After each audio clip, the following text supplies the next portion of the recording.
really like. I'm just like quickly trying to max out everything I don't actually need at this point. There's so much shit I had opened up from throughout the day.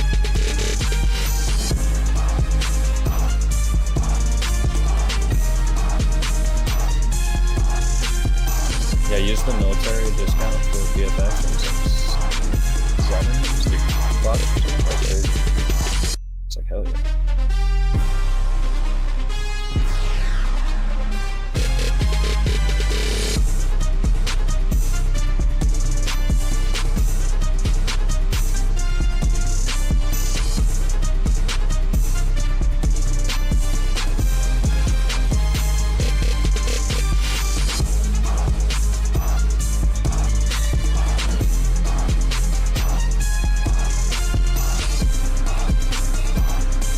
You guys still leaving in the morning time? Got our 7 a.m. flight.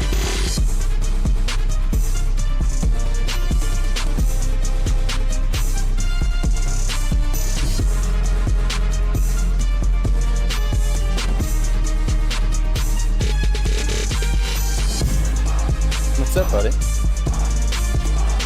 What's up?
Ladies and gentlemen, Better League Network hosting the Better League live mock draft 2024 version.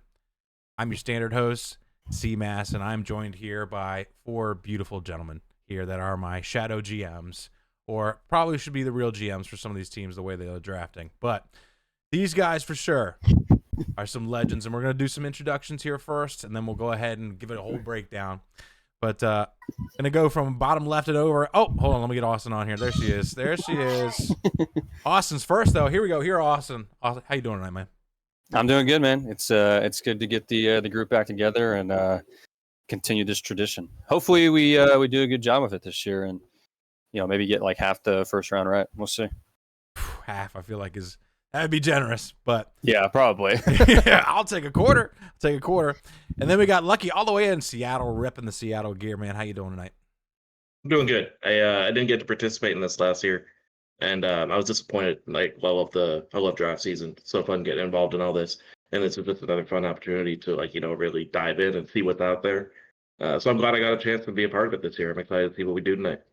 Awesome. Then we got all the way up in Grand Rapids, or a nearby city or nearby suburb, is Cam. Cam, how you feeling tonight, man? Doing good.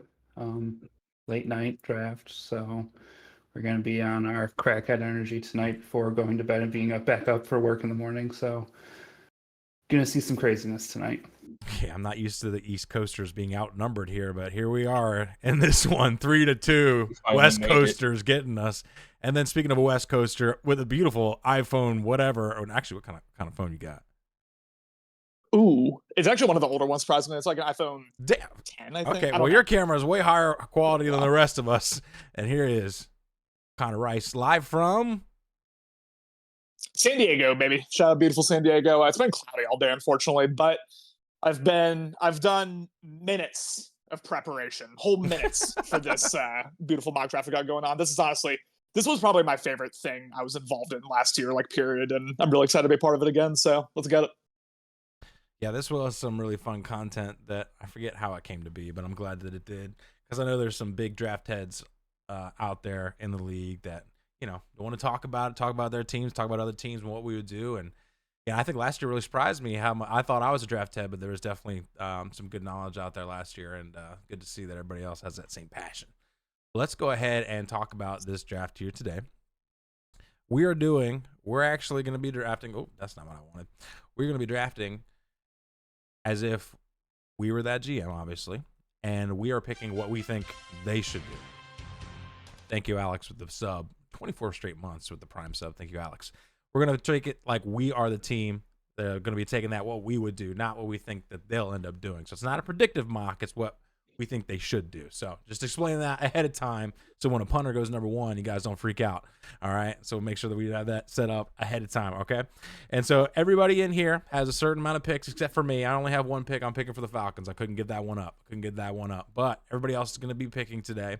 So we got 4 GMs, and I wanted to make sure that the teams that had multiple first-round picks were the same person, which I think ended up being Connor for both teams, Vikings and Cardinals, right? But yeah, because in his minutes of preparation, I'm sure he was ready for that question. But let's go ahead and get rolling here and kicking it off. And I made sure to let everybody pick for their favorite team. So obviously with the Bears coming up, we've got our man Cam that's going to go ahead and talk about his Bears. I mean, pretty obvious. The pick is in. It's only been talked about since the season ended of what's going to happen. So with the first overall pick, the Chicago Bears are selecting Caleb Williams out of USC. Now, what is it about Caleb Williams that you think is the reason that he's going to go number 1? The reason I view him as number 1 is he's the one quarterback that can come in and start right off the bat and succeed right away. All the others I view as a year or more until they're going to be the starters and be right there into the starting roles. So he's the one where, I mean, looking at the Bears right now, you have the secret agent man as your only logical starting quarterback right there. So you have to go with the guy who can come in and make a difference day one. 100% agree with that. So Caleb Williams going to go number 1 from GM Cam. Going to go ahead and take that one. And next up with the number 2 overall pick, with his first pick in a BL Live mock draft, is Lucky with the Commanders. All right, I'm gonna make this one quick. CMass, the pick is in. With the second pick in the 2024 NFL Draft, the Washington Commanders will be selecting Drake May, quarterback out of North Carolina. There's been a lot of talk about this pick for a long time, and I think the Commanders are in a good spot. They've got their choice of 2 pretty damn solid quarterbacks. Ultimately, I had to go with Drake May. Drake May is the one that's been up there the whole time. I'm always wary of when football stops getting played, and that's when somebody starts really shooting up the big boards and shooting up in the conversation. Jaden Daniels, when the season ended, he was starting, like, by that point, was being talked about as like a top 15, maybe a top 10 pick. And then all of a sudden, once no more games were happening anymore, that's when Drake May, who had been a firm number 2 for the entire season, all of a sudden people started talking about whether or not Jaden Daniels was better than him. So I tend to think that that's a little bit smokescreeny. Drake May, a lot of people comp him to Justin Herbert. He's that same kind of quarterback. He's got that ready NFL frame. He's a big guy, strong arm, can make all the throws, both on schedule and off schedule. He has some things he has to work on. Decision making is one of them. He'll try too hard to force it at times, but he is a guy who has all the talent that you need to take as your franchise quarterback. And we feel pretty good about it in Washington. We feel pretty good about the guy that we're bringing in, and we think that he'll be able to compete from day one. Washington getting their quarterback, going to be leading that team led by Dan Quinn. I agree with that pick. I think that Jaden Daniels is getting all the hype right now, but I feel like Drake May is probably the better prospect and a lot younger too. But fantastic pick. And next up is going to be the 3rd overall pick with the New England Patriots, and that is Hero Austin.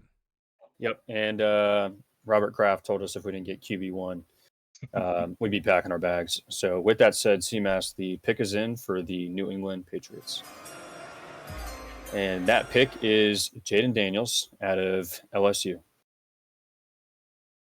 Yeah, I mean, the big thing here for the Patriots is the Mac Jones experiment is done. I don't think they're going to, go into the season with Jacoby Brissett as QB1. I think Jaden Daniels, I think he's a good fit, honestly, for the Patriots, given the fact that they're going to need him to rely on his rushing ability. I think he's a legitimate rushing threat. He gets out of the pocket, and I think he's a fairly accurate passer as well. Obviously, an immense amount of talent, being the Heisman Trophy winner. I just think it makes a whole lot of sense. You know, probably on the big board, he's probably not in the top 5. It's probably closer to the 20 to 25 range. But I think the Patriots obviously got to get a QB, and I would take Jaden Daniels over a JJ McCarthy or Bo Nix type. So yeah. Yeah, and then the argument is like who is it, one of the Drake May or Daniels or JJ McCarthy that the Patriots are really kind of waiting on, or who they really want? Are they going to be disappointed if Drake May is their guy and he gets picked at second? Yeah, obviously, but who's that guy? So I mean, to me, I think they're probably fine with May or Daniels. I think they have to give the fan base something post Tom Brady, post Mac Jones. Like they gotta, you know what I mean? Like they gotta have something to look forward to. So, anyways. I agree.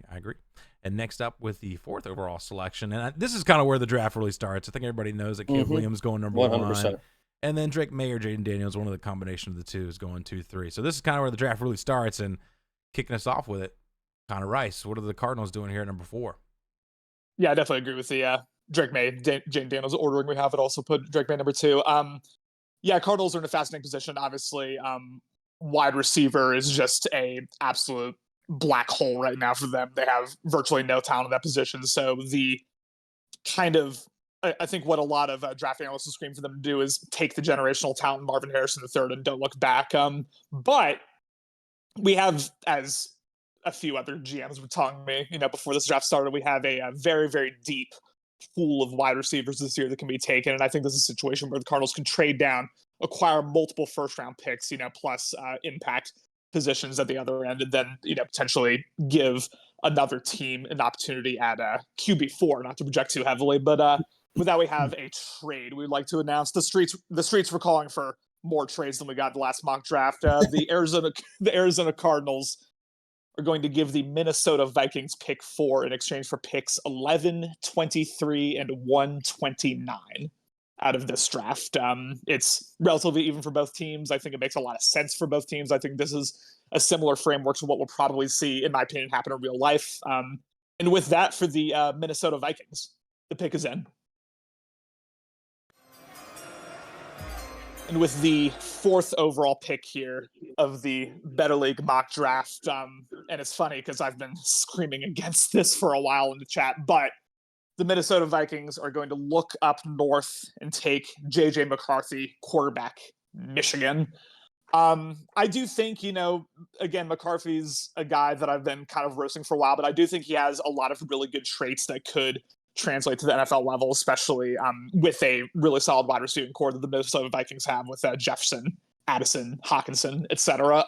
Utilizes the middle of the field really, really nicely, which we've seen, I think, a lot of young quarterbacks with that inability. I think we've seen them really struggle their first year or two out of the gate because, they stare down the sidelines, stare down the deep threats, and where most of the work is done in the NFL across that middle of the field in the slot, in that kind of area of the field. That is really where JJ McCarthy excels. And I'd be interested, obviously, to hear Cam's thoughts on JJ McCarthy once we get going. But he also, I think, has very underrated athleticism. I think that kind of shocked a lot of maybe more casual college football fans once the playoffs started, once more and more people started watching, JJ McCarthy do his work against Alabama and against UW in the finals. He's, not a slow man whatsoever. Obviously, I think he needs to kind of build a little more muscle, build a little bit more of a frame for some of these hits as we take in the NFL. But for the Minnesota Vikings this position, I'd feel good with JJ McCarthy as my QB of the future, potentially. Talk about a huge riser that rose from the depths. I mean, I felt like he was like a meme quarterback for a while, and all of a sudden we started hearing first round. We're like, no way. And then we started hearing top 10. We're like, no way. And then here you have him going in the top 5, which I feel like is a pretty common thing. You did ask about Cam's opinion, so let's go ahead and get it. Cam, your thoughts on J.J. McCarthy as a Michigan man? I mean, having watched him since he came into the league or came into college, I mean, as a freshman, then his 2 years of fully starting, leading Michigan to the playoffs, and then, I mean, ultimately this year with the national championship, he grew each year.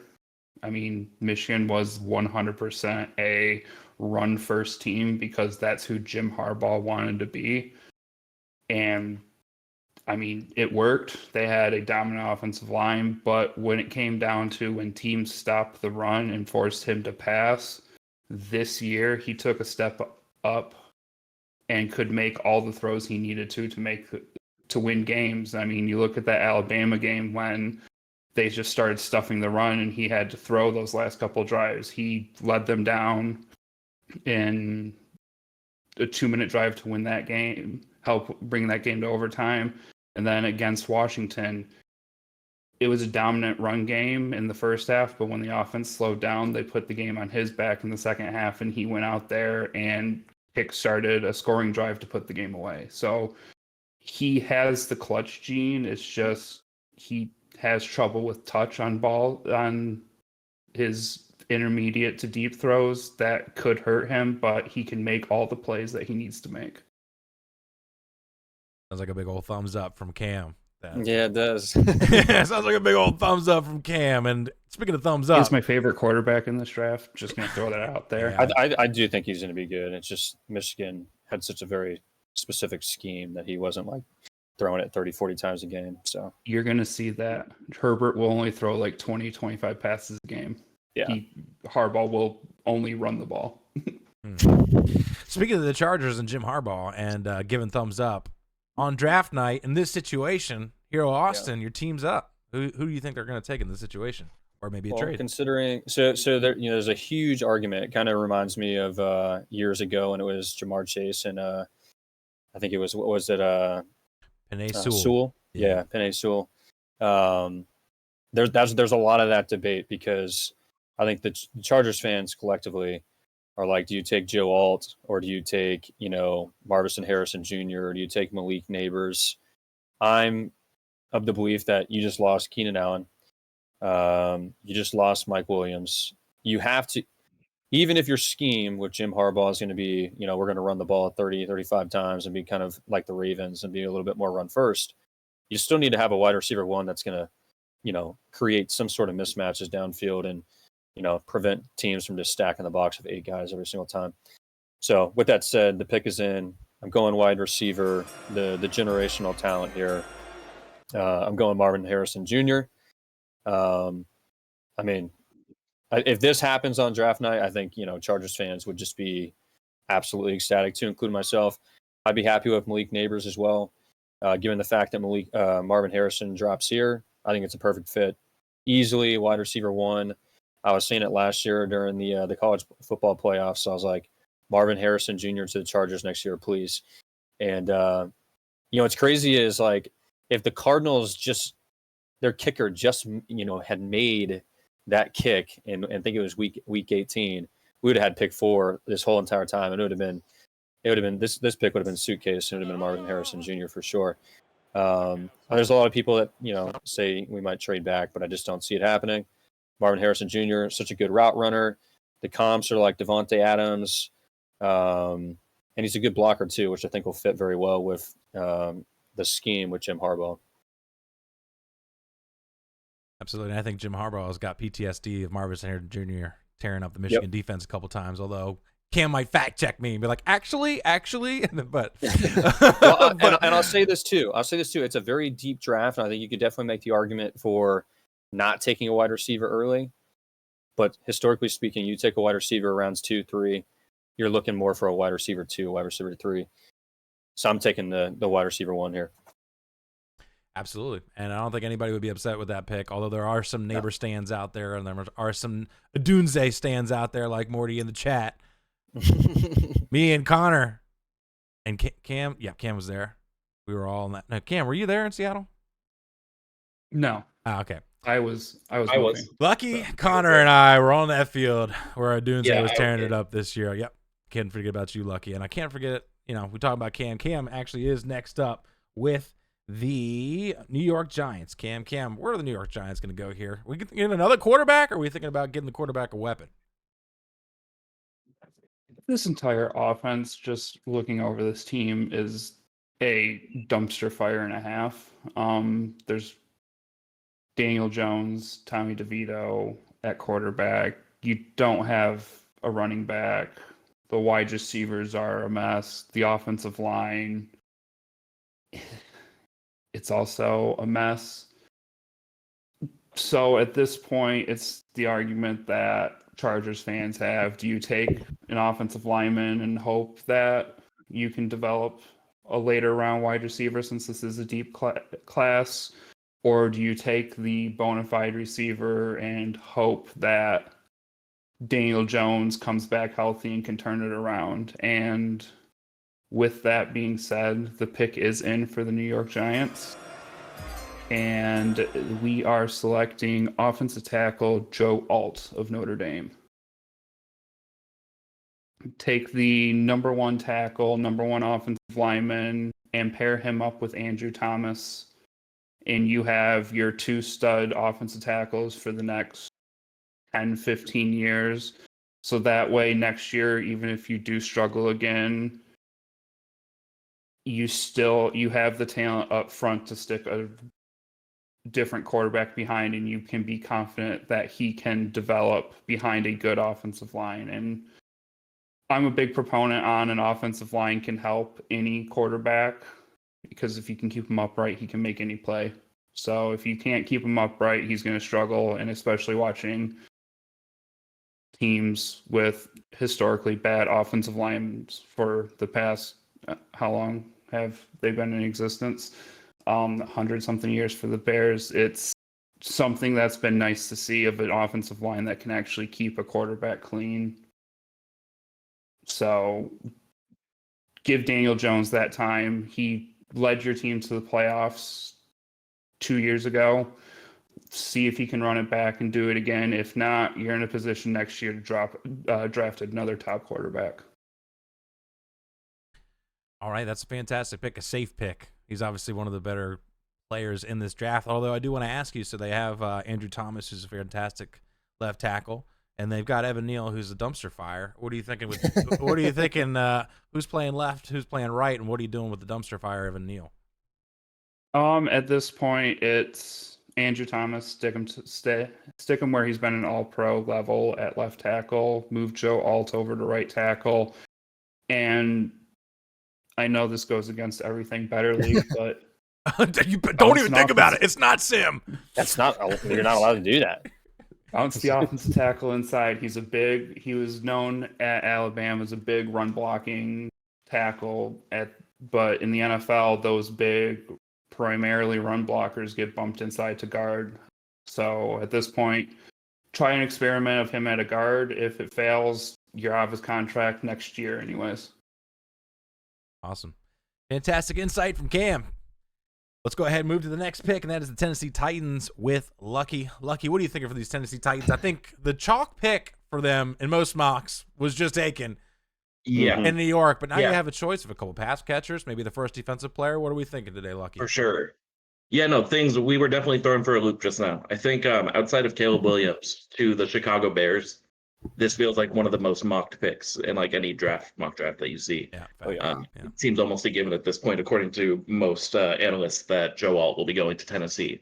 So when we saw that name come off our board, we reached around to some teams around the league, and we have actually made a trade.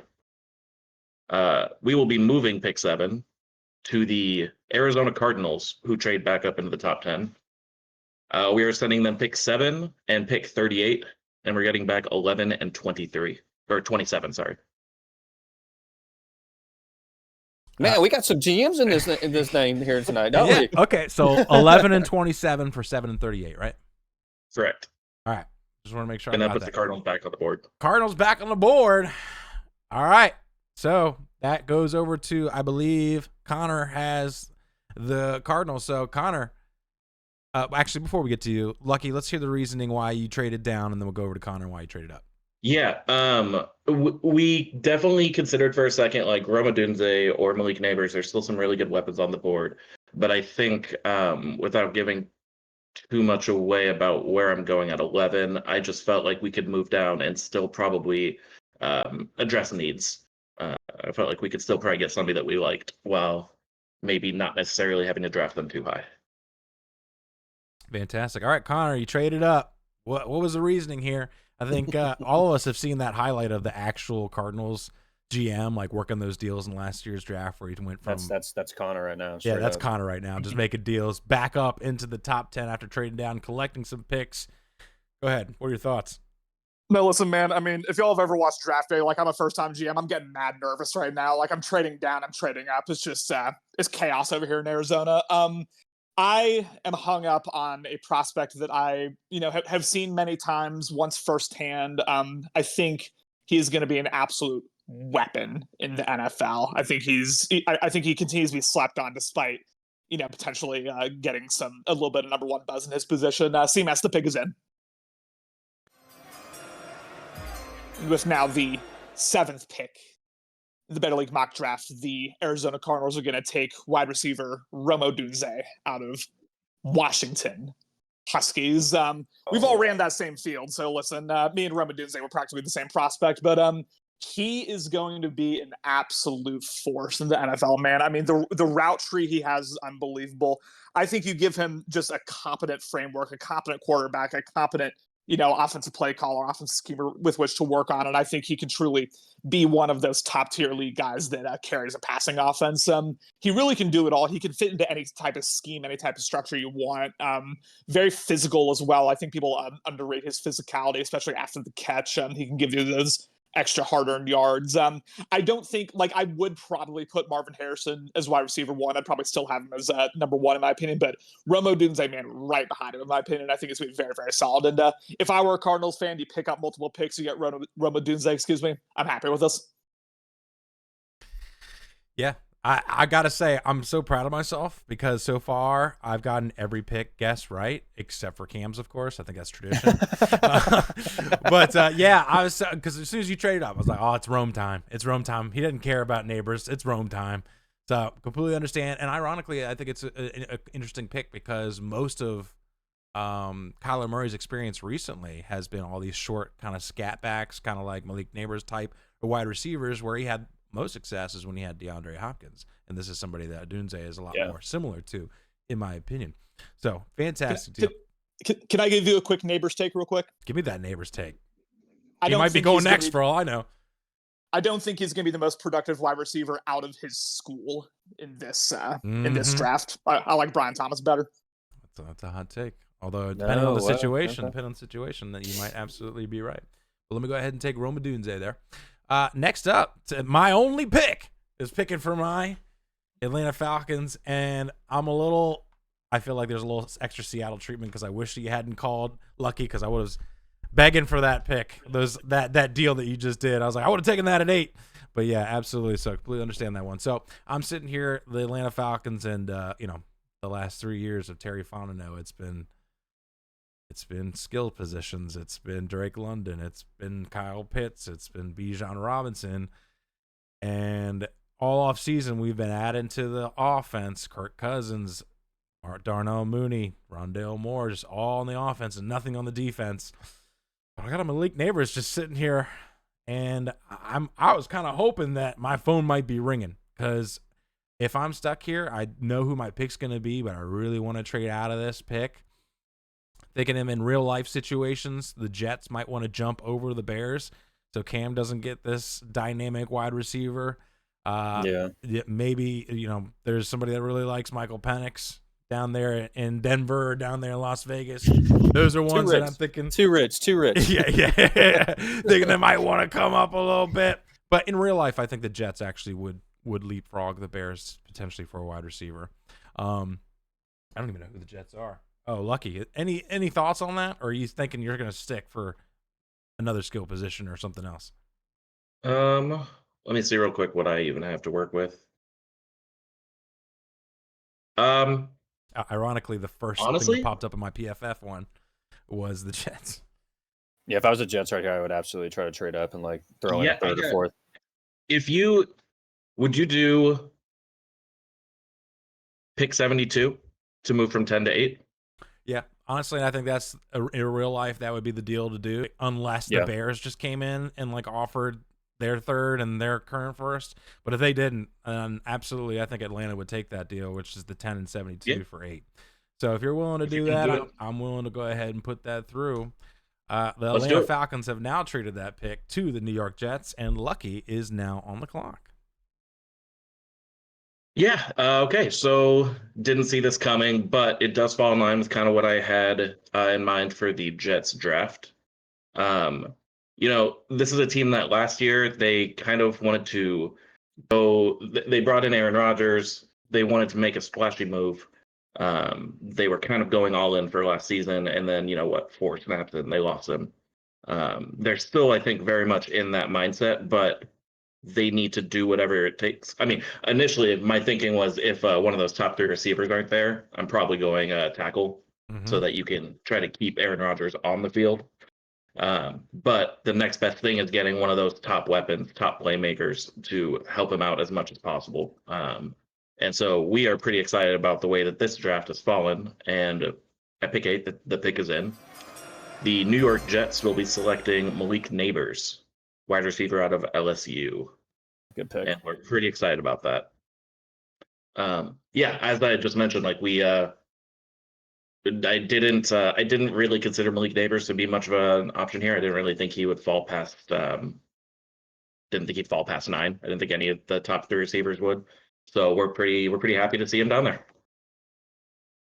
You can totally see this happening too, because like the Jets Oh, are totally in win now mode, and to get another actual threat for Aaron Rodgers would make a lot of sense.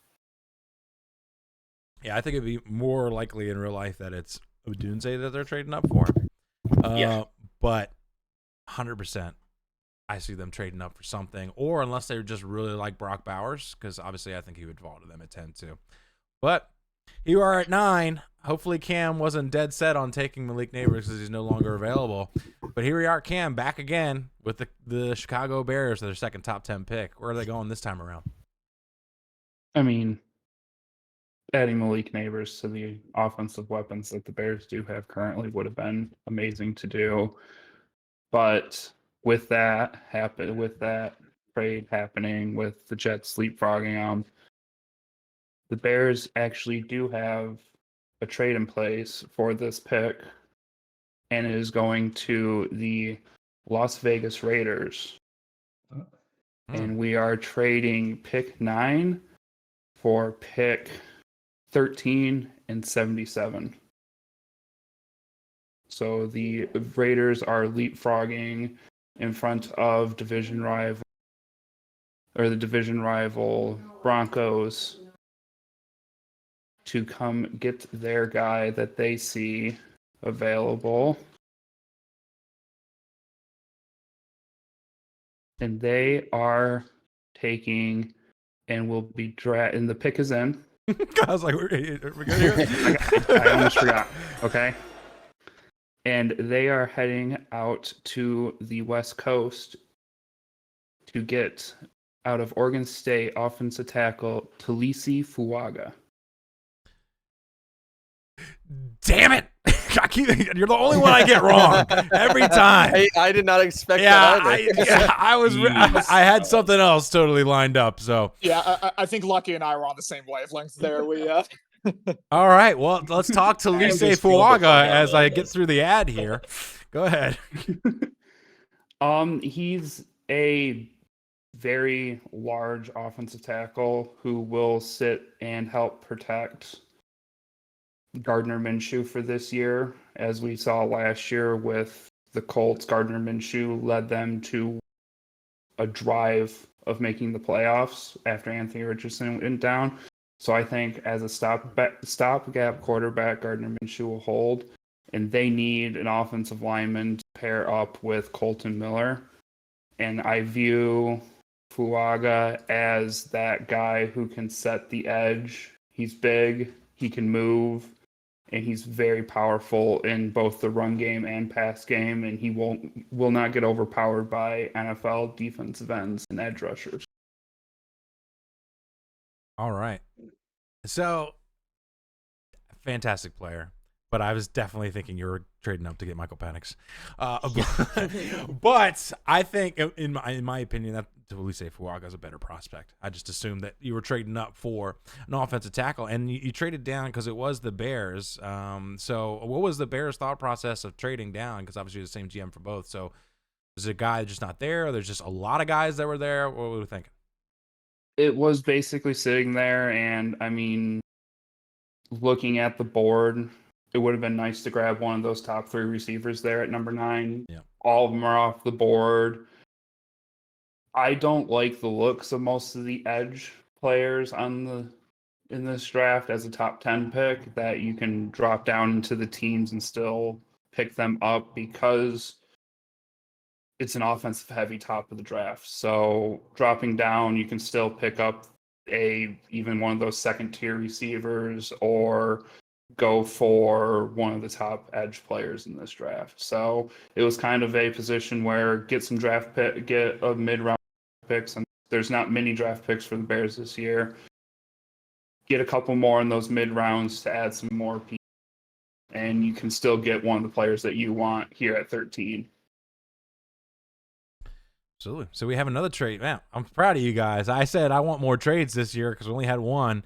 And we already had 3 trades already, maybe 4. Maybe I can't count. But either way, maybe there's a 5th one coming. Everybody wants this pick because if I was Atlanta, I would in this situation, I would still trade down again. But we absolutely can take our guy here if no one was interested, and I don't think there's anybody really worth trading up for unless somebody really wanted the top corner or something like that. But Atlanta, otherwise, the pick is in.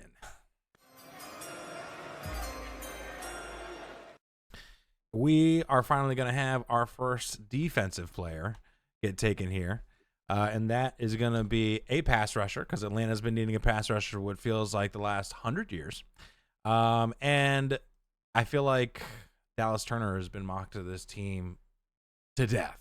I feel like I see that every single time that it's Dallas Turner. But in my opinion, that pick is going to be Laiatu Latu, the pass rusher out of UCLA. I think is the better player. And I think he's the better player right now, and I think he'll be the better shot of being the better player in the long run than any other pass rusher in this draft, and mostly because he's just an absolute technician with his hands, with his feet, with his moves, his counter moves, his swim, his speed to power. Yes, he got medically retired 2 years ago, but I think he's played 2 full years of football since then. And I don't think I've heard anything about it from an actual doctor or from an actual scout or from an actual GM that they had any concerns about it. I feel like I only hear about it from talking heads and Mel Kiper.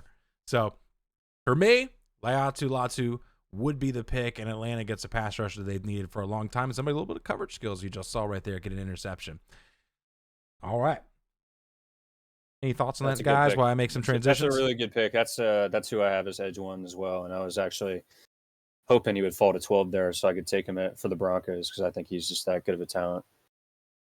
Yeah, I feel like Latu's got to have like one of the highest ranges of like possible outcomes, it feels like. I do think we could see him as high as number 8 there to the Falcons. And also, it wouldn't surprise me if he fell down to the late 20s just because the team would be scared by that medical report. So, but yeah, no, there's no denying the talent. Yeah, part of me was like, hey, maybe we should take the top corner here because Laiatu might drop or Verse might drop, and then you can just trade back up into like the 20s and get it. But the problem is there's only 3 edge rushers worth a damn, in my opinion. So, and then there's a lot of corners that are actually worth a damn. So it's just like, okay, maybe I'll just wait on the corner then, maybe till later. But let's go ahead and move forward from the Falcons, and now we're gonna go back to the Tennessee Titans, which I'm already on you. Lucky. Your thoughts on the Titans after they traded back from the 7th overall pick to the 11th pick? Yeah, I got to be honest. We traded back down to 11 thinking that JNDESWghuy89efd was going to be there. So once again... Cam! Cam! He keeps doing this to us. But yeah, my goal here with what I'm doing with the Titans draft is you've got to find out if Will Levis is the guy. And I loved the idea of putting a top left tackle next to Peter Skoronski, protecting him and giving him every opportunity he needs to show that he's going to be a good quarterback.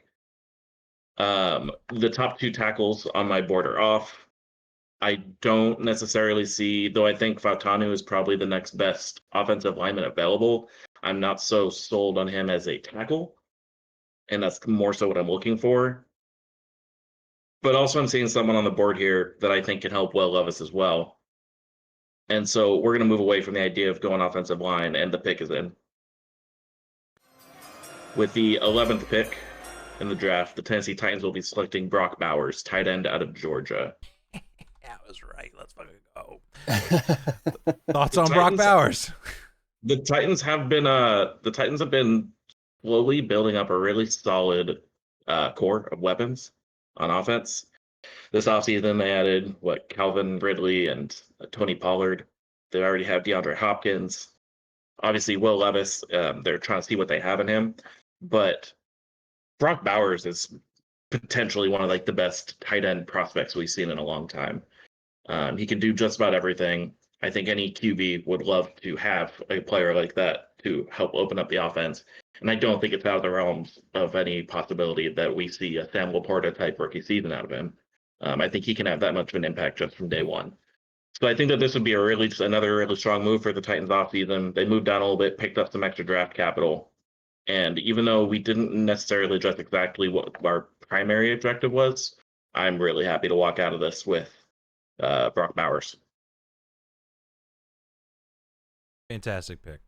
Not quite what you thought would be there. I think your plan was sound, and I think that might actually work if it was in real life. But we got Cam, the GM, here, just snaking all of Lucky's picks. I'm in his head.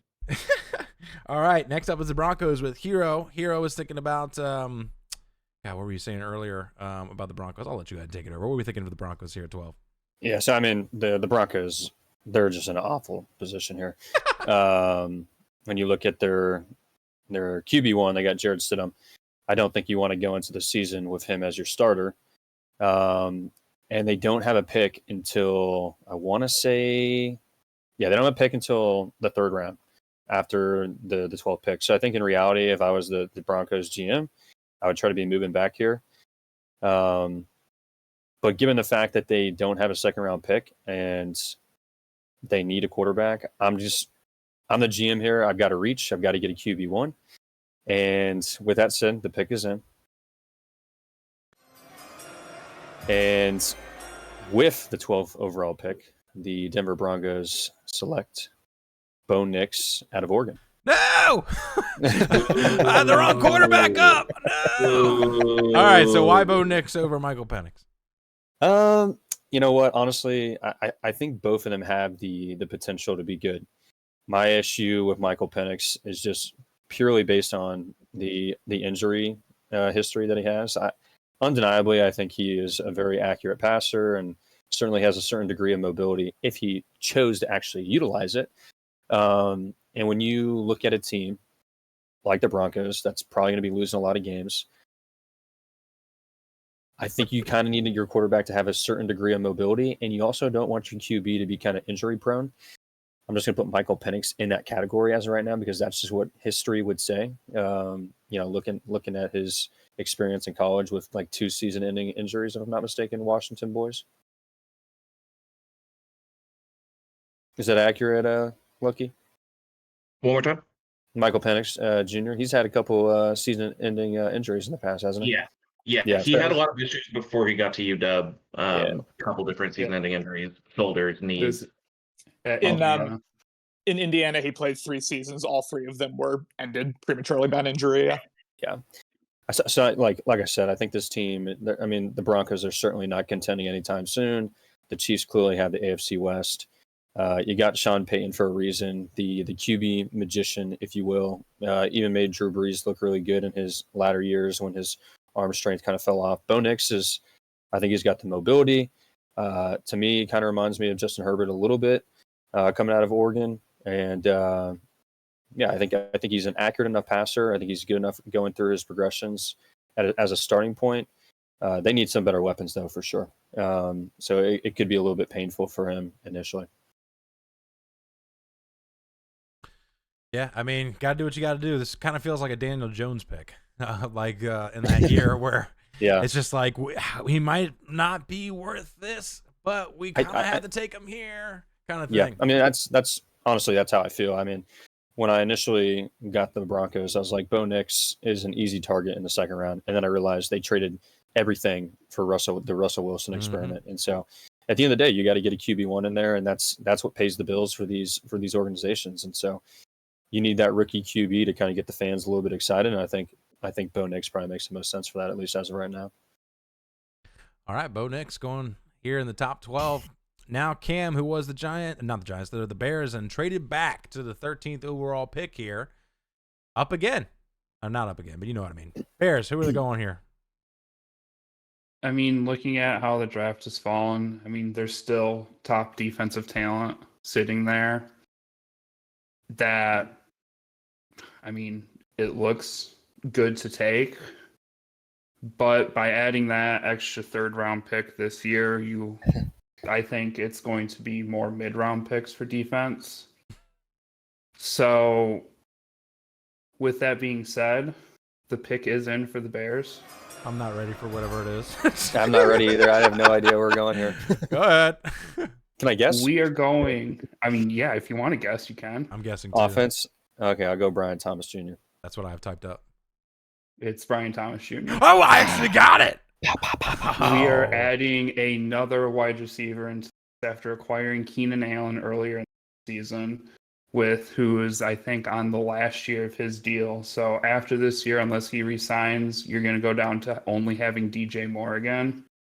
So at this point, you need another receiver to add to that room, and I think Brian Thomas Jr. is the best of the second tier of wide receivers. I mean, he's big, fast, struggles a little bit with the run after the catch, but he creates enough separation on deep balls that you can have him take the top off the defense, and you have DJ Moore and Keenan Allen playing the underneath, that you don't need to worry with him catching a slant and 40 to 70 yards when you have DJ Moore who can do that. So get the big deep threat, let Caleb Williams go deep more often than, I mean, their other deep threat on the team is currently Tyler Scott, who is not good as a 5th round pick last year. So you got to get that more weapons for your rookie quarterback. Now, I specifically remember Connor had a hot take about not being the best wide receiver Malik Neighbors in this draft. So I want to hear your thoughts on Brian Thomas Jr. going here at number 13. My thoughts on Brian Thomas Jr. Yeah, no, I just think he's an absolute physical specimen. I mean, I think my thing with Malik Neighbors is his like very, very slight frame. Sorry, I'm pulling some stuff up. As you can see, I've like my minutes of preparation are really helping me out here. I kind of feel bad about asking you a question now. My bad. Listen, yeah, we can move on, and I'll get to you after the first round. Okay, sounds good. We'll do that. Hopefully his Seattle mate will be able to save him here, and that's lucky with the 14th overall pick. Your thoughts on what the shitty-ass Saints are going to do? Yeah, I mean, I feel like I'm uniquely suited to discuss the where the Saints are at, as I personally had to rebuild them this Madden cycle. They've got a lot of issues. They're old. They got a lot of expensive contracts. Mm-hmm. And I'm not sure they're necessarily like a piece or two away from competing anytime soon. I don't think they're a one-piece fix-all type situation. Mm-hmm. However, sometimes when you are staring in the eyes of a player who can change your franchise, you kind of have to take it. So with that in mind, pick is in. Oh my goodness. And with the 14th pick in the draft, with the 14th pick of the New Orleans in the draft, the New Orleans Saints will be selecting Michael Penix Jr., QB out of Washington. And we are ecstatic about it. I know Michael Penix is far from the most perfect prospect you'll ever find. He's not going to check off every box you need. He's 24. He has injury concerns. He played behind an offensive line that only had him get hit a collective like 13 times over his last 2 years. So he hasn't shown a lot in regards to whether or not he can take a lot of pressure and work behind it. And despite all that, all you got to do is just watch him play. You watch the tape. He makes every throw. He can hit every single part of the field. The injury concerns, though understandable, he just played 2 full seasons without getting hurt. That works for Oghuye89efd. That's got to work for Michael Penix too. Nope. It's Not for the Saints, it won't. Well, the only argument is he had the bum ribs in the national championship game, didn't he, or something like that? he Because he was kind of banged up in the national championship game, wasn't He got the crap beaten out of him in that national championship game. he? Yeah, that's true. Yeah, but we don't need to talk about the national championship game. No. What we'll do is we'll talk about the semifinals game where he tuned up Texas to 350 yards and 3 touchdowns. He proved throughout his career that he can play the big games. He did have a tough national championship, but there was a lot going on with that Washington team at that time. So I don't put all of it on Penix, but regardless, the talent is undeniable. If he doesn't have the injury luck that he had early on in his career, he might not even be at this point. He might have gone pro a year or 2 ago, and nobody's talking about it because he's that talented. So we're rolling the dice there a little bit. But I think at a certain point, when you have a talented player like this staring in the face at pick 14, and he can be your guy, and you don't need to start him in season 1. You still have Derek Carr, so you don't have to force him in, and you don't have to make him play before he's 100% ready. And I think this is a really good place for Michael Penix to go and start his career. I disagree in a good place, but him, as Morty says in the chat, Penix in a dome, and I expect him to put little eyes behind it or something like that. That's not a bad idea. Penix in the dome. All right, so New Orleans goes for their quarterback of the future, and now up is with the Indianapolis Colts, and I believe Connor, who we haven't asked for in a little while here, to pick a pick. Where are the Colts going? Yeah, I think this draft has fallen really nicely, specifically for what the Indianapolis Colts need. This is a situation where had Brock Bowers fallen to me, I would have taken Brock Bowers, no question. Proven pass catching threat for Anthony Richardson, gives him that dump off ability, gives him that explosive threat out of the tight end position. Would have taken him. He did not fall to me. So instead, we are going to take, shockingly, I mean, this is kind of surprising me, the first DB off the board in this mock draft. The pick is in CMass. And with the 15th overall pick in the Better League mock draft, the Indianapolis Colts are going to bolster what was one of the worst pass defenses in the entire league last year and take Quinion Mitchell, defensive back, Toledo. This is a guy who reminds me a lot, and, Lucky, you and I are going to blush a little bit while I talk about him, but this guy reminds me a lot of Devin Witherspoon, honestly, in terms of just the elite athleticism he projected both in the combine and on film, the ball hawking ability he showed. Obviously, I mean, really the main knock on him isn't even necessarily anything to do with his actual abilities as a defensive back. It's the fact that he played against a lower level of competition at the back. What's going to happen when instead of future accountants and future lawyers, he's going up against like actual, NFL wide receivers, 1 or 2. We'll see about that. But he's got that dog in him. I'm shocked I'm the first person to say that here, pick 15, but he's really, really just competitive, really physical, and I'm really interested to see what he does. I think he would immediately bolster what was, again, one of the worst pass defenses in the league last year. So we're going Quinion Mitchell out of Toledo. Were there any thoughts on Tyrion Arnold or any other cornerback at the spot? They all, honestly, like I have a lot of difficulty differentiating them and deciding who I would prefer. I think at the top there you have 2 really solid guys, and then I think Cooper DeJean is going to probably find a need or find a fit with a team that's going to use them in like really special ways.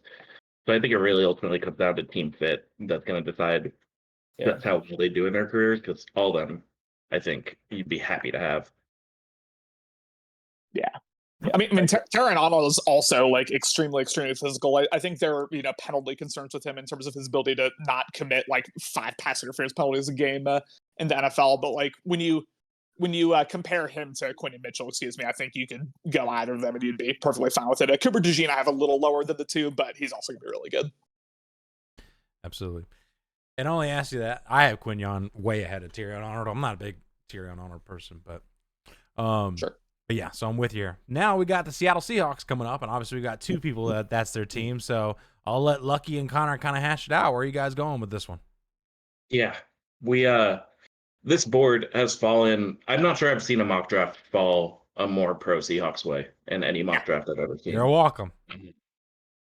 Yeah, there's a lot of guys on the board right now that I would be absolutely ecstatic to take, and because of that, we're putting this pick on the board.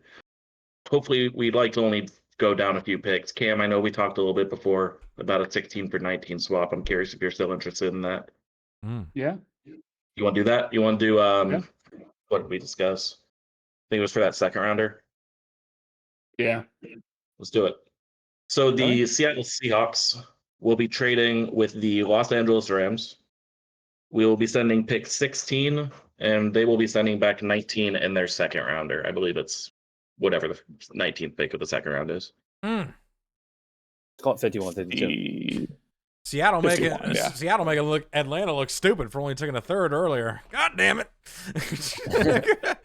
All right, so Cam, you traded up with wait, did the Rams just trade with the Seahawks? Did I get that? Yeah, right?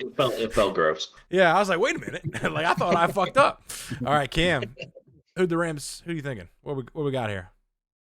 I mean, as this draft board fell, I mean, looking at the Rams' needs, I mean, all the quarterbacks are gone. To put somebody behind Stafford that can be a mid-round pick, they've got quite a few mid-round picks that it's okay to move that second to jump up in the first to go after a replacement for a big name that left the team this offseason in the way of retirement. So with that being said, the pick is in for the Los Angeles Rams.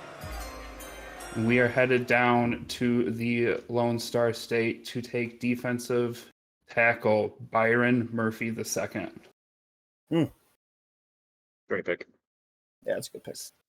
I actually had that one ready. Explosive. Paired up with Tavondre Sweat, they had probably the best defensive interior that I could see in the entire country. But with Murphy, it's more the explosiveness that he shows on tape, that he can play all three downs. You don't have to worry about, is he just a pass rusher or is he just a run stopper? He's effective in all areas of being a defensive tackle, and he's going to be that replacement for Aaron Donald. You're not going to replace Aaron Donald 1-for-1, but with this, you're at least getting someone back who has the potential to replace some of what Aaron Donald did for that defensive line. Yeah, I will say if on draft night, if the Seahawks walk away with Byron Murphy selected at pick 16, I'll be ecstatic. I'd love to have him, and honestly, I would hate to see him go in the division to another team, especially the Rams. We made the trade because we trade away our second round pick for Leonard Williams at midseason, so we want to recoup some value in the second round and not go 60 picks before our next one. But the only reason we're able to is because the board fell the way it did, and if it didn't, I'd be so glad to end up with Murphy. And the thing I also looked at was with the Jags and the Bengals both needing somebody to play on that defensive line, that you got to make that move to get the best interior defensive lineman you can get that's still on the board and not have it gone before you have the chance. I actually had Byron Murphy loaded up for you, Lucky, thinking that that's the way you were going to go. And then the trade happened. I was like, oh, okay. All right, fine, cool. And, but yeah, so here we are. So next up, we've got the Jacksonville Jaguars, which is led by Hero Austin. Where are we going with the Jaguars today? Yeah, so the Jaguars, I think they should focus defense here. And I think the way this draft board has fell out, you got the likes of Cooper DeJean there, Jerzon Newton's there, Tyrion Arnold's there. I think they probably would have liked another edge. So you can make the argument for Dallas Turner. but just looking at their DB room, I think it needs a little bit more help in the DB room as opposed to their defensive line. They got Eric Armstead, they got Josh Allen, Hamilton. I think they're okay on the D line for now. So, with that said, I'm between Cooper DeJean and Terrion Arnold. So with that said, the pick is in, and I'm actually going to go with the fan base on this one, and I'm going to take Terrion Arnold here at pick 17 for the Jags. Is that who you had, CMass? Yep. Yep. Okay. That's the fastest I've pressed the highlights scene. I was getting a little nervous that you thought I was going to go Cooper DeJean there. To be honest with you. No. I for a hesitation for a second, but it just felt like Arnold is a Jag. Yeah. To me, like, I prefer guys that play in the SEC. I think it's just a more proven conference. I think Cooper DeJean is very solid, but just looking at the combine specifically, Terrion Arnold was the second ranked total scorer for the combine. He ran a 4.5 40-yard dash. I mean, that's not incredible, but he does have some like pretty solid traits. 6 foot, 190, and he played a lot on the outside. I think he's a great fit for the way the Jags are always trying to get after just athletes. When you look at like who they drafted first overall over, take Trayvon Walker instead of Aiden Hutchinson. So I think they're looking for some of those traits that Terrion Arnold, in my opinion, has. And I think him being on the outside would be, extremely beneficial for them with Tyson Campbell on the other side. Yeah, I can't help but agree more. And I'm so fantastic and happy that Calvin really ended up leaving the Jags after they tried to delay to not have to give up a second-round pick. Yeah. Let's go ahead and move forward with the Bengals, and I believe that is going to be GM Lucky that is who were the Bengals today. So, Lucky, where are we going with Cincinnati? Yeah. This is kind of a tough one for me. I think this was the first team I looked at and didn't see, like, the answer wasn't obvious to me. I feel like I had to dig a little bit more to it. But I feel like what I ultimately came back to is something I kind of preached a little bit earlier, is helping your quarterback. And I just want to make sure that we're setting up Joe Burrow to be able to do everything he needs to do over the next 5 to 10 years. And we got some options there to do that, but we're definitely looking offensive line. And with that in mind, the pick is in. With the 18th pick, the Bengals will be selecting Olu Fashanu. Fashanu. I'm not 100% sure. Yeah, I mean, we've got options here. There's still a number of really solid tackles on the board. We haven't quite got that run on them like I kind of thought we would. But I'm pretty excited to get who I think is probably the number 3 tackle, all the way down there at 18. The Bengals do have a couple solid tackles right now. They got Trent Brown, they got Orlando Brown, but they're older. Trent Brown is like 33. He's only signed for a year. So this absolutely gives you the opportunity to bring Olu in, let him learn the position, and then he can be Joe Burrow's guy for a long time. I'm pretty sold on what I think he can be. So I'm pretty happy that he fell down there. It was a great pick, and I gotta say, you guys are leading me on perfect for some of these picks. That you're giving me hints. You're saying you guys are pros, so you're like, we're thinking you help out your quarterback. I'm like, okay, so it's gonna be offense. He's like, I'm thinking offensive line. Okay, narrowing it down to the tackles. So thank you so much for that. It makes my job a lot easier. And we're just gonna stick with Lucky and Connor because the Seattle Seahawks are up next, and they decided to trade down from their pick before here with LA Rams, their division rival, but here we are. What are we thinking, guys? Yes, I'll just give Lucky. I'll give the very quick kind of inside the Seahawks war room, if you will, before we'll have Lucky ultimately make the pick. So this whole time, back when we were initially talking 16, we were talking Jared Verse, Byron Murphy, or pick down. Mm-hmm. That was under the assumption that this player wouldn't fall to us, but Lucky said 3 picks ago that this has fallen about as perfectly for the Seahawks as it possibly could. It continues to fall as perfectly for the Seahawks as it possibly could. Lucky, go ahead. Yeah, I'm shocked that this player fell out of the top 10, if I'm being honest. But with that in mind, the pick is in. And the Seattle Seahawks are ecstatic to run to the podium and announce at pick 19 that we are selecting Dallas Turner, edge out of Alabama, and we're going to end that slide he's got. What an athletic freak. He ran what, like a 4.45 at the combine. His on tape, it flashes all the time. He's just bigger and stronger than everybody and faster than everybody. He gets mocked to the Falcons at 8 a lot, and it wouldn't surprise me to see him go there. But yeah, as Connor mentioned, I would love to end up with like Jared Verse in this position as well. But the reason why we felt comfortable trading down is because we saw Byron Murphy, Jared Verse, and Dallas Turner all there, and if we can move down 3 spots and be guaranteed one of them, you got to do it. I don't think you can miss with any of those 3, to be honest. So we're pretty jacked about this one. Yeah, fantastic pick. Obviously, Turner, like I said before, has been mocked 1,000 times to Atlanta. So it is a little surprising because there was a couple times I thought that he was going to get taken. Once was when he was at 16 with you guys. Thought for maybe a second with the Rams that traded up for him potentially, or I thought the Bears at 13 would get him. So I'm surprised that he lasted this long. And now we got the Steelers here with Lucky. That's you again. I can't get rid of you. I think that's Hero. Is it? I haven't. Okay. Yeah, I snagged him from. Oh, that's So- right. That's right. I didn't update the second thing. Hero, your All good. thoughts on the Steelers? Lucky was fired. so and Steelers were hired. So I think the big needs for the Steelers would probably be, in my opinion, after losing Deontay Johnson, would be wide receiver and or O-line, and specifically playing in the AFC North and how physical it is. I think that's why they'll ultimately lean to the offensive line. And I think they'd be ecstatic with any of the options they have here. So they got Troy Fatanu, J.C. Latham, and Marius Mims. I don't think the guy that I'm ultimately going to go with here would typically be here at 20, and that's why we would be probably running to the podium to take him. So with that said, the pick is in. And the Pittsburgh Steelers with pick 20 will be taking Troy Fatanu out of Washington. Oh, man. And hey, we get that one again?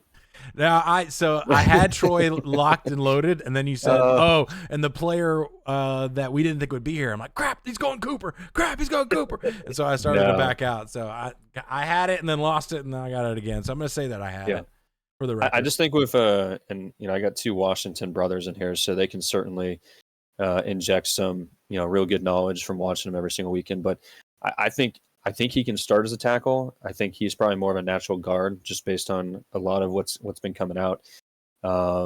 He is 23.5 already, which is a little bit, it's kind of concerning for a first round pick. You don't want to be picking somebody that old, but I think he is one of the better prospects in this draft and tackle being a big need for the Steelers. I think this is a home run hit for them. And like I said, he can play up and down the line. So they have him mocked as playing at the guard position most of the time, but I think he could at least start as a tackle, and if it doesn't work out there, they can move him in as a guard, and he'll be just fine. Yeah, I'm pretty surprised he fell this far. I don't think he will on draft night. I think we'll see him called a lot earlier. He's got such for a guy who's like that big and that quick, he's still so strong. Yeah. And he has just amazing hands. Like it's genuinely fun to watch his highlight videos and watching the way he just like slaps away D linemen's hands as they're like makes them just completely fall on their face because he just knows how to use his body and his feet and his hands so well all together. I think whoever ends up with him is getting a lifer. I think his aggressiveness just fits the Steelers and AFC North 100%. So yeah, absolutely. Next up is going to be the Miami Dolphins, and that is Connor, GM Connor here. What are you thinking? GM Connor's here, yeah. I think, again, I've gotten a lot of teams where the needs are pretty obvious. For the Dolphins, it's pretty simple. They need help on both lines, O-line, D-line. They really struggled kind of in the trenches and did not do a lot to address that throughout free agency and throughout the offseason. So we will be continuing with the offensive tackle, I guess, mini run we've got here. The pick is in, CMass. And for the Miami Dolphins, we'd be going with, out of Alabama, J.C. Latham. It really was between him and Amarius Mims. I think where I'm going here is primarily, first off, it's experience. It's the fact that Mims only has 8 career starts kind of throws me off a little bit of taking him in the first round. But also, I mean, he's got incredible just physicality in terms of run blocking. If you go look at his film, and this is something I can actually speak on with some knowledge, he regularly just depletes those kind of smaller edges, and he will give you those pulling blocks with physicality, and he's very, very solid at that. And I think he's going to fit really well. Even though the Dolphins prefer more of their quick passing game, quick RPO game, and you would think on paper that's not a great fit with, I guess, kind of the type of offensive tackle that Latham is. I think he'll be a really, really solid piece, and I think Tua is going to be really happy to have him kind of protecting his right side over there. Yeah, now we're starting to see that run on tackles, which I expected. Mm-hmm. I think in real life it might happen a little bit sooner. Yeah. I think, us Madden guys maybe don't prioritize the offensive line as much. Lucky's like, hold on a minute. Hold on. It's not flashy. It's not flashy. But here we are with the Eagles, which is a team that really heavily focuses on both lines on those side of the ball. And Hero is going to be taken for them. Are we thinking they're going to address that again, or where are we going? No, so I actually feel okay with where they're at offensive line-wise. I mean, they still got Dickerson, Mailata, the Australian guy. Mm-hmm. Lane Johnson. You can make the argument they kind of need a guard, but I think their bigger need is probably DB, just with how old James Bradbury is and Darius Slay. Some of those guys they just haven't played up to their names, if you will. So I'm leaning DB here, and frankly, the fact that a top 10 talent in this draft fell to 22, of course, the Eagles would get a top 10 talent at pick 22. Like, it just feels like this happens every year. Like last year was Nolan Smith, Jalen Carter, right? They got both of those guys last year. Just crazy. So anyways, the pick is in, and I'm sure you have this one ready to go to CMass. I'm taking Cooper DeJean here. Yeah, it's loaded. Yeah. I mean, I think your point was valid there initially. They tend to focus in the trenches a lot, and I think with them this year, I think they're probably going to focus DB just because I think their DB room is just so old. And Cooper DeJean can play outside corner, he can play slot, he can play safety. When I watched his film, I didn't love like the way he kind of like moved his hips all the time. But I think if they just give him the ability to kind of just be a playmaker, like he's gonna make plays, whether that's at safety or outside corner and zone. Like, he's just got crazy instincts. And the new kickoff rules where Cooper DeJean could absolutely be returning kicks for them. If he's a starting corner, maybe not, but he was taking punts back all the time in college. So just a crazy good fit to me for the Eagles. Yeah, absolute value pick there. Can't give you a hard time for that one. All right, so next up is Connor, which was originally the Vikings here at 23, which would have been him, is now the Cardinals, which is still him. So, Connor, your thoughts on this pick here? Oh, God, it is me. Yes, your eyes. No, I'll be completely honest. I thought I wasn't picking again until pick 32, so I kind of just like kicked back and was ready to listen to y'all. Okay, Arizona Cardinals, we're here. Yeah, we got this. All right, take a look. All right, needs wide receiver. Yeah, guard, let's center. think about this real quick. Now, listen, the Cardinals need everything. I'm not going to lie to you. Biggest poverty franchise in the NFL, and you hear people say that more about the Browns, but it's the Cardinals. Don't get it twisted. No, I actually, as I look at it, I feel great about this pick. The pick is in CMass. We're going to do something that I personally would absolutely hate, and we are going to go to Tallahassee, Florida, and we're going to take Jared Verse, edge, FSU. Unfortunately, I saw him absolutely wreck the Gators. I saw him absolutely wreck the entire ACC. This man's a menace. He's an absolute demon off the edge. I think he could be a really, really productive pass rusher in this league for a long time. You look at his first step, like just his first step off the edge, the way he could just like violently explode past the offensive tackle pretty consistently. It's pretty remarkable, honestly, given his frame and given the fact that he doesn't really have the longest arms in the world. He can sometimes struggle with that, but now I love Versus explosiveness off the edge. I think it's really solid. I would hate in real life to see him go to the Cardinals because I think that's someone that could terrorize the Seahawks for a long time, honestly. But as the Cardinals GM, I feel good about Jared Verse. Fantastic pick. And if he fell any further, I might have been tempted to have Atlanta trade up and get him, because to have those two edges would have been nutty. All right, now we're with Dallas Cowboys. Dallas Cowboys are led by Cam. Cam, thoughts on the Cowboys, what they're doing here? I mean, looking at the Cowboys, I have no idea like where you go as a Cowboys team other than offensive line at this point. I mean, you don't have any running backs on your roster that have shown to be starter quality, but you're in a position where I don't think any running backs are first round quality this year. I mean, at best, a second round grade on some of these guys, but I mean, this offensive line looks really rough. I mean, you have Tyler Smith at left tackle, TJ Bass at left guard, Brock Hoffman at center. I mean, you still have Zach Martin for your right guard, and then your right tackle is Terrence Steele.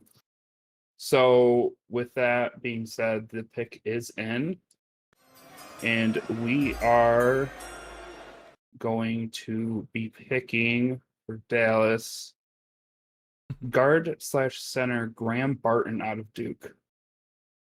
He has the versatility to play both positions, that he can come in, and if you think the center position might be a bit too much for him at first, you throw him at guard and let him move over later on once he gets more NFL experience. He just solid all around. I mean, the normal weakness is in like a rookie. I mean, he's going to have to face the bigger pass rushers in the NFL from the interior that you don't really see in college. He's just solid all around for here in the 20s. He gives you position versatility and will help improve the interior of the offensive line with Dak being in a contract year and, you know, the Cowboys' aspirations of Super Bowl or bust. He kind of gives you your best opportunity to do that this year. Great pick. I think that's just like, whenever I hear Graham Barton selected in a mock draft, it's just like solid pick. Like, you can never be mad at that selection. Next up, he's not great, but he's not bad. He's just good. He's just solid. He's to me, he's a Cowboys pick, 100%. Yeah. Yeah. No, he's a guy that the fan base is going to love for the next 8 years because they never really see him mess up. Yeah. We're going to stick with Lucky here. Lucky, you're selecting for the Green Bay Packers here at 25. Where are they leaning? Yeah, we've had some Packer fans in the chat throughout the course of this talking about where they think that they should be going. Yes, Connor Ice FTP. Even the GM thinks so. You know, Punter. Go punter. There's this is a solid roster right now. It definitely doesn't have too many holes. The discussion that was going on in the chat was between DB and D line, and those are definitely two of the places I'm looking at most. I definitely want to address the defensive side of the ball. And the way that the board fell, I'm pretty happy with one of the guys who fell. We're going to try to shore up the front. And so the pick is in for the Green Bay Packers. We're going to be selecting Jerzon Newton, defensive interior out of Illinois. What's his name now? Is it Jerry Newton? Johnny Newton. He goes by Johnny now. Yep. Yeah. I feel like it has changed a few times. I haven't seen it like actually catch on yet, but I think he'll actually be going by Johnny next year, so I'll go with that. But he's a really actually fun player to watch. He's far more of a smaller, like 3-tech, 5-tech. He's not going to be, especially early on in his career, he's not going to be in there on first down often. He's not somebody that you're going to have to stop the run. He plays pretty light, but he's quick. He's quick. He's explosive. He gets off the ball really well. He's definitely somebody who, as he like matures and spends more time in an NFL quality conditioning, strength and conditioning room, I think he needs that. I think it'll help him out a lot. But I think he's a very good addition to a Packers defense that needs that interior rush a little bit. So yeah, he's another guy that for the Seahawks I'm not sure if I want him at 16, but I'd be happy to trade down and end up with him in the mid 20s. I think he'd be a really solid addition to almost any team. He kind of fits that. The interior rush is something that every year it feels like the NFL is prioritizing more and more. Yeah, I'm kind of surprised he lasted this long, and I think the only reason he might last this long in real life too is that run stopping ability or lack thereof. Yeah. So well, he's a little bit smaller too. He's like 295. So yeah, a little he's bit. He's still a beast. He's still a beast though. I feel like there's just so many examples of like those smaller defensive tackles that are able to knife through the offensive line that it shouldn't be like that much of a downgrade, And No, Camnjiko also had like a fantastic rookie season last year. Who everybody had that same issue. Yeah, that's true. All right, we're going back to GM Cam, who's going to be taking over for the next selection, which is the Tampa Bay Buccaneers. Cam, where are they leaning?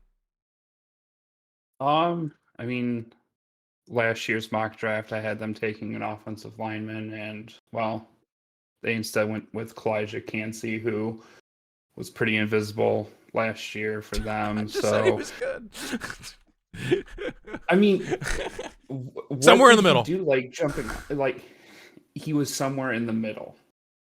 But for a first round pick, you need somebody who's not going to be just in the middle, especially a defensive line. So I'm going to go right back to offensive line here for the Buccaneers this year, and the pick is in, and we're heading about as far as not as far, but pretty far from Tampa Bay. We're going to head out to Oregon and take center Jackson Powers Johnson. Yeah. He's a strong center, just can manhandle guys. He's not as athletic as you would want, but can just bully interior defensive linemen. So, I mean, with that, Tampa Bay doesn't really have that much on the interior offensive line, so they need that guy to just be a bully up front to match up with Cody Mauch, who, I mean, just Cody Mauch's draft picture of him just missing all of it. You get two motors up there in the middle, and you're going to be set for years to come right there. Good solid pick for the Tampa Bay Buccaneers. And next up is the Tennessee Titans, who acquired this pick a while ago from the Cardinals. And that is, I believe, Lucky is the Titans. So Lucky, take it from here. What are Tennessee doing here with their second first-round pick? All right. At pick 7, we were going to go left tackle. And then one pick before, Cam took our guy, Joe Alt. So we traded down. At pick 11, we were going to take tackle. And then 2 picks before that, Cam took Talisi Fuanga. We traded down again. Or we didn't trade down again. We went with a different option. Now with our second option here, Cam's talking about offensive line again. And I'm thinking he's taking my guy again. That's who I But thought. fortunately, he went interior, and I'm sticking on the outside. So the pick is in. At pick 27, the Tennessee Titans will be selecting the tackle out of Georgia, Amarius Mims. Will Levis gets his guy in the end. I really like this draft for the Titans. I think, obviously they walk out with 2 picks rather than the one that they thought they'd be making when they woke up. So that's just kind of always fun from a fan perspective. But they get the left tackle who can work alongside Peter Skoronski and help protect Will Levis's blind side. And at the same time, they end up with Brock Bowers, who can be another weapon for him. I think that they did a lot this offseason, and this is the cherry on the top to create an offense that can compete. I think this offense is actually really solid coming out of the draft. So I'm pretty happy that that tackle round didn't take away all my options with this pick. Yeah, I definitely thought Cam was going with Amarius Mims. So I was the same as you. It was like, oh no. And then it didn't go. So it worked out well. Both teams got fantastic offensive linemen. And let's see if the Bills, is there going to be another offensive lineman, or are we thinking pass catcher? Where are we going today? And that's not coach, but Hero going to be taking that one. Where are they going? Yeah. So the Bills, I think they the entire roster kind of got turned upside down this offseason, and they have a number of things that need to be solved.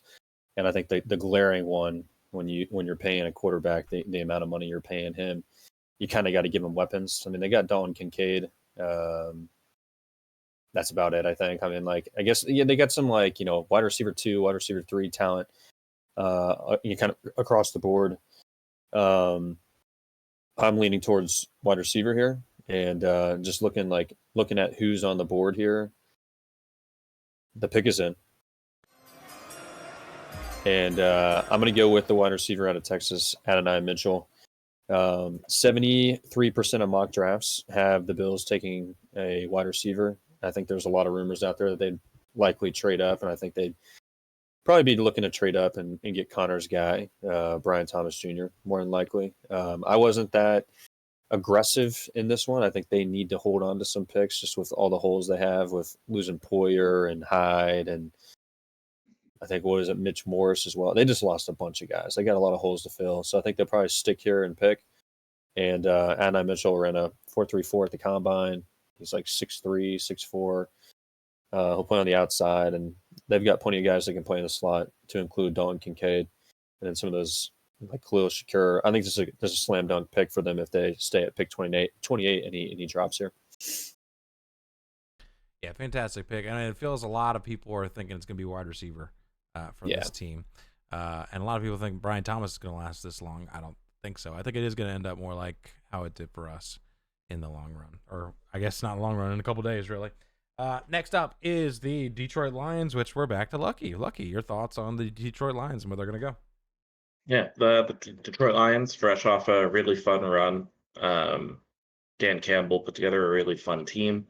The offense was very efficient and should come back strong next year, so I'm not going to worry too much about addressing that. What I do want to address is their very rough pass defense from last year. So the pick is in. With the 29th pick, the Detroit Lions will be selecting Nate Wiggins, cornerback out of Clemson.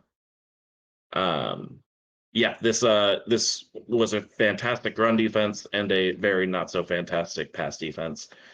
Brian Bridge came in last year as a rookie and had a really awesome season, but there's not a whole lot. Like, Stephon Gilmore's old, Carlton Davis and Amik Robinson are near the top of the depth chart, but I'm not convinced that they're the answers. They were just brought in this offseason.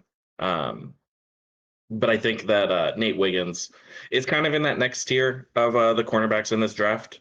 I do think there's a significant drop off from the top three to this next tier. But I think Nate Wiggins is a really solid athlete, great instincts. It'd be tough to be disappointed about this pick if you're a Lions fan. Your thoughts on that's slam dunk at 29, 100%. Yep. Your thoughts on him over a Kool-Aid McKinstry? Over Kool-Aid? Yep. Nate's just more athletic, I think. He's just more athletic. I can't say I can come up with a big differentiator between the two, other than I just like watching Nate Wiggins more. I think both of them are likely to be really solid for whoever picks them. But when I think about the two, I think Wiggins' size and athleticism just separates him from Kool-Aid for me. Awesome. The only reason I asked is I have this weird, like, I can't imagine Nate Wiggins being a what's the coach's name? Why am I drawing? Dan Campbell. Campbell guy. Kool-Aid McKinstry to me screams Lions. Yeah, sure, that's all, because Nate Wiggins can't tackle. And I feel like my man Dan Campbell ain't going to take that, but he's a fantastic corner. He's got a 65 run defense grade versus Kool-Aid McKinstry's got an 83. Yeah, Hero just had that knowledge handy in his head for sure. For sure. Speaking of Hero, you got the next pick up here with the Baltimore Ravens, and not gonna lie, if I'm in Atlanta, I'm ringing your phone right now. Are you answering it? I'm not answering here. Oh no. Okay. No, and the reason I say that is I've been doing a lot of studying on like Joe Ortiz and how the Ravens draft, and they're huge on like best player available type stuff. And yes, they will trade back from time to time, but I'm literally sure I am staring down what I think just absolutely fits the mold of, once again, I said it earlier, like AFC North football. I think Kool-Aid McKinstry. Sorry, the pick is in. It's Kool-Aid McKinstry. Yeah, you're good.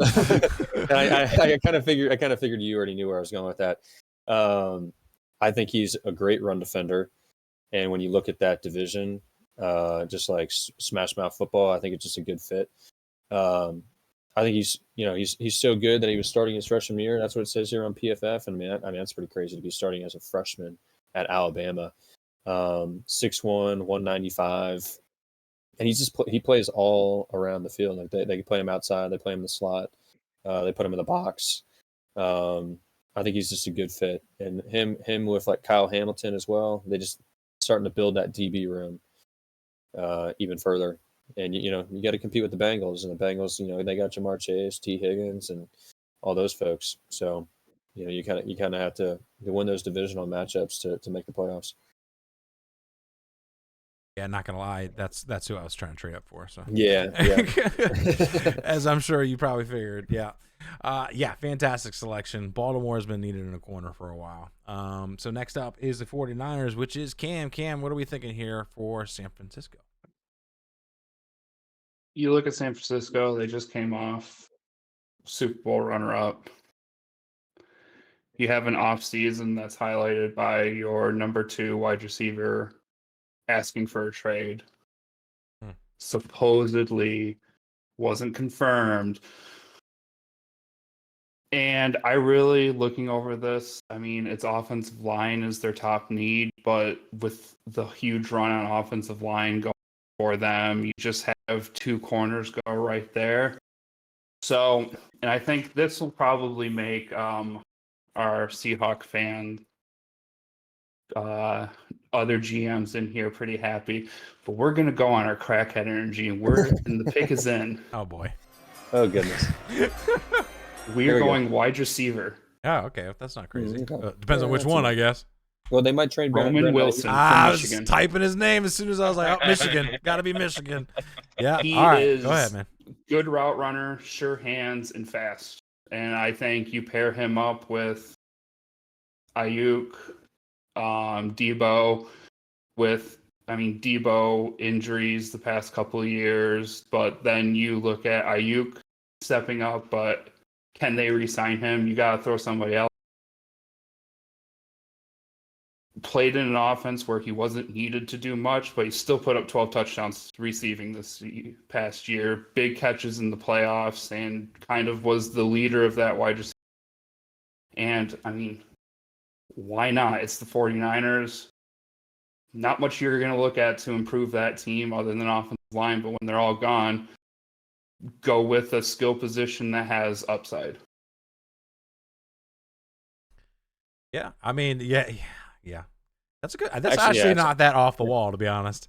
No, it's not. It's like slightly. You could have made the argument for like Ladd McConkey there, like. Yeah, but there's so many wide receivers. But he doesn't go to Michigan. You could argue with a few of them. Yeah. Yeah, he does. He doesn't. He goes to shitty ass Oregon. So.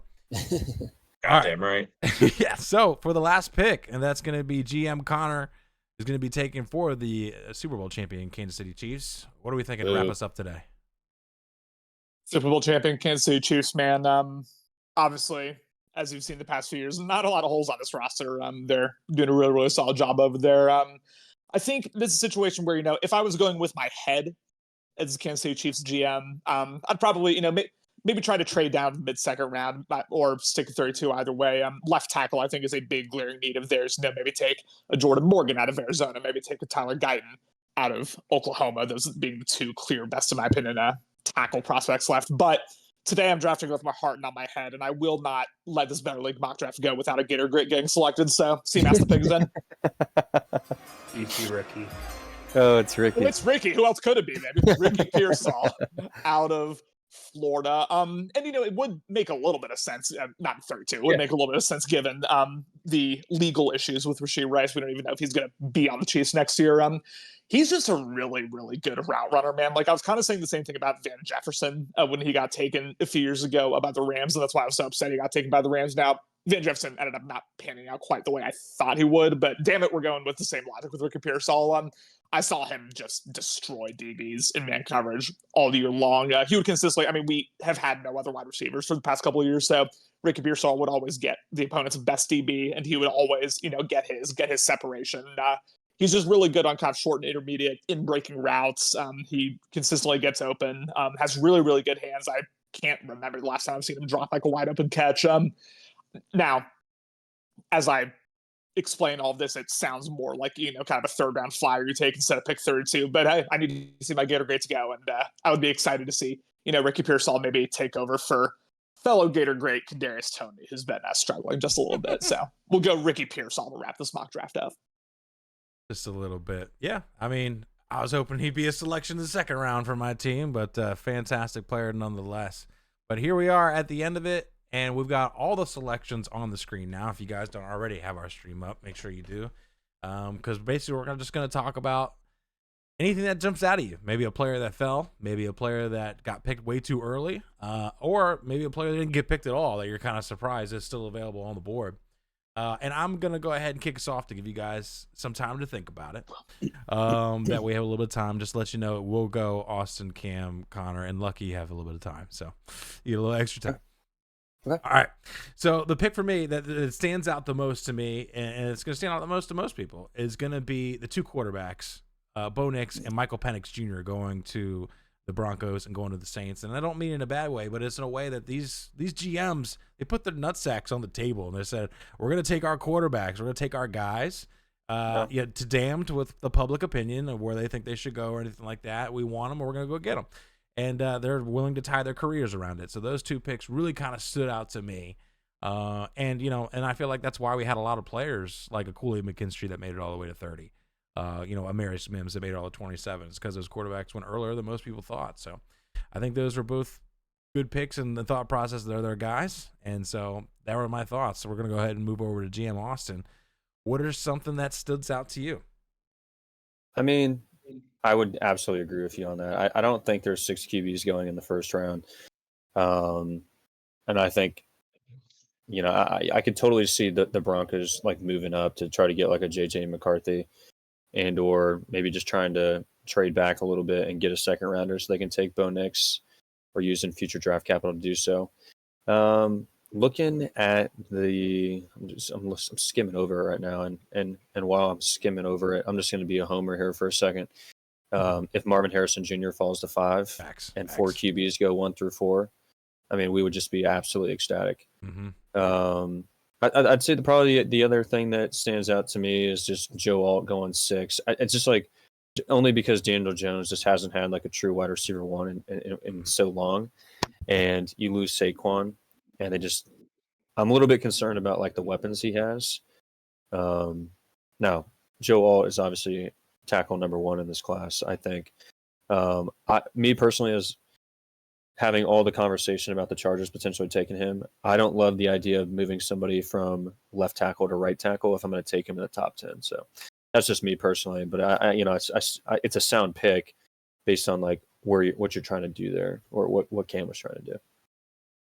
Yeah, completely understand it. But ironically, like that selection at 6 led Tennessee to trade down, and Tennessee ended up getting a Brock Bowers and a Marius Mims. So they ended up getting maybe not the tackle, but a lot of potential tackle, and then a freak tight end that's not out there. So I'll let Lucky talk about that a little bit when we get to his turn. But Cam, he's just trashing your pick a little bit. But what are something that stands out to you? That's not what I meant. I know. It sounded like you were like, wow, Cam, this is the worst pick I've ever seen. No, Cam, what stands out to you, man? I mean, this is kind of how I would envision a first round going. I mean, maybe not as many tackles, but looking around the league, there's a lot of teams that need offensive tackles that it kind of leads to. You gotta, when the run starts happening, you gotta hop in there at some point. And looks like it started at 18 and ran through pretty much 27 of offensive tackles going. So I could see all the corners dropping just because there's not one that separates himself as the top one. So, I mean, my most surprising thing is I didn't take JJ McCarthy at 1 because I personally think he's going to be the best quarterback overall, but not the most ready day 1. That's my opinion on it. Fight me if you want. That's okay. I can take the punches. I've got plenty to take. What percentage of that take is homer based? Probably about 15%. 15. Appreciate the honesty. it's just one of those things where I watched every single game. Yeah. And I mean, he never played most of the second halves. So that's just for me. He didn't put up big numbers. He didn't play most of the games the first half of the year. So it's like, We're just how too are you good. supposed to and I mean, it's kind of like, it sounds bad, but it's like you're playing like Bowling Green or like UNLV. It's like they didn't have a tough schedule at the beginning of the year, so it's not like he was out there putting up the stats in those games. But I mean, my most surprising pick would have to be Brock Bowers falling to 11. I honestly don't see him falling out of the top 10. Really? Just with some of the teams that are in there that, I mean, technically at 9, I thought about taking him to the Bears, but then I'm like, you don't take a backup tight end for a top 10 pick. Yeah. Some people do. Some people do. If Arthur Smith was still in Atlanta, we'd take Brock Bowers today. I can almost guarantee you that. All right, moving over to Connor. Connor, what stands out to you, my man? Pitts and Bowers on the same field would be nutty. No, I think what stands out to me is probably two NFC West teams, making out like bandits with edges at picks 19 and 23. Excuse me, Dallas Turner falling to Seattle at pick 19, and then Jared Verse falling to Arizona at pick 23. Didn't expect either of those. Thought both of them would go into tens for sure, maybe even, the high teens potentially as far as Dallas Turner is concerned. I think both teams would be thrilled. As far as we kind of already touched on the Bo Nix, Michael Penix thing. I don't think either of them are going to go in the first round. Bo Nix, especially at pick 12, would be some true crack energy. But, from Hero's perspective, I understand, you're the Broncos GM. You just got fleeced by the Seahawks in just an absolutely horrific way for the Russell Wilson trade, and got to make something happen. So why not take a career backup Bo Nix? Yeah, and I'll just back up that pick with the bookies in Vegas have them just like they have them taking Bo Nix and it that's like the heavy favorite, and that is nuts to me, but we'll see. It's the same thought process that he said, which is why I don't kind of dog it. Is that the fact that they have like no other picks for a while, and if they don't have any way to trade down, they pretty much this is their guy, then they're gonna go with their guy. But look at that timing, Connor. Lucky, your thoughts. Sorry. What stood out to you? He was trying so hard for us not to see that in the first place. I know. Sorry about that, guys. Don't apologize for that. Apologize to Brogy. No, but I think the story of this draft for me is defense versus offense. I think it's been talked about a lot, but this is going to be a very heavily offensive first round. I think I saw the record is like 19 players taken in the first round. That we've never had more than 19 players taken in the first round, and this draft has 22. So this would absolutely be a record-setting first round just in that regard. I think the way that the edges fell, it's almost flipped of what I expect. I think Dallas Turner is going to be top 10, and Jared Verse is going to be just outside the top 10, and Latu, I think he has a super wide range, but I don't think he's going to go before like the 18 to 25 range. I think that's where I think he'll settle in somewhere. So those two things kind of flipped a little bit for me. But otherwise, I think the board kind of fell somewhat predictably. While I don't expect Penix and Nix to go there, I kind of get the feeling that they're either going to go top 15 or they're not going to go at all. Yeah. It wouldn't surprise me. Yeah. It wouldn't surprise me if we saw some team like trade up to 32 to take like Penix just to get that fifth-year option. But the teams that need quarterbacks are up there. I think if they're going to go anywhere, it's going to be top 15. I honestly didn't even have Penix to the Saints until about like 2 minutes before I made that pick, and that just felt right, so I went with it. And you know what? I'm sticking to it. Feels good. Yep. Go with vibes. But yeah, I mean, this was fun. Yeah, total blast. Yeah, absolutely. Love doing this. I'm gonna put this up in the chat, this little screenshot here, but make sure you watch, listen back. And shout out to Agenda who finally followed us. How long has he been in the league and he hasn't followed Better League Network? Yeah. What's up with that? Calling him out. And Alex hitting us with that subscription for 24 straight months. All right, guys. I appreciate you guys coming in here and doing this with me. I'm taking about 2 hours of your time on a Sunday night. Cam, sorry. Almost midnight for you. Yeah, it's almost midnight for you guys. You guys need to get some. Yeah, but I appreciate it. Any closing thoughts? And I'll start the reverse order as before. Lucky shaking his head, so I'm going over to Connor. Any closing thoughts, Connor, before we close it up? Nope. Cam, any closing thoughts before I go ahead and end it for No, today? I have closing thoughts. Sorry, Connor. Yep. Sheesh. No, just thanks so much, y'all, for the flexibility to let me join. Just to lay all behind the scenes. I did not think I was gonna be able to do this up until my co-host here graciously kind of shifted it back an hour, so I was able to join and go Seahawks. I hope the draft falls like this. That'd be incredible. But even if not, I have belief. Mike McDonald, we're here.